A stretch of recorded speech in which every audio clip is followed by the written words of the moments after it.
मुराद मेमर में civil society मलेर United youth मेमर forum के sir ते समाजी बुराइन खिलाफ शटरबंद हड़ताल करे धरणो हयो वियो आहे। मेमर गोट के मेन मार्केट में मौजूद शराब खाने की फौरी बंदिश लाइ समूरा कारोबारी मरकज़ ऐं ट्रांसपोर्ट मुकम्मल तौर ते बंद कई वई। अलामा अब्दुल हफीज़ नईमी, अलामा ज़हीर अहमद नईमी, हाफिज़ ज़ोहेब हसन, अबू बकर मेमर, मुफ्ती गुलाम नबी नईमी, साकिब रहमान मेमर, जुनेद मेमर, हाजी अब्दुल गनी मेमर ऐं ॿियनि जी अॻवानी में मुख्य चौक ते धरणो हयो वियो।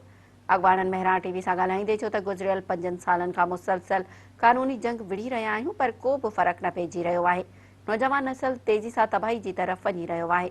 शराब वापराइण सबबि केतिरा ई नौजवान फ़ौत थी विया आहिनि। हुननि चयो त मुस्लिम आबादी जे विच में सरेआम शराबखानो हली रहियो आहे, जितां बिना रोक टोक जे नंढड़ा ॿार बि आसानी सां शराब वठी रहिया आहिनि, पर इंतिज़ामिया तहरुक वठण लाइ तयार नाहे।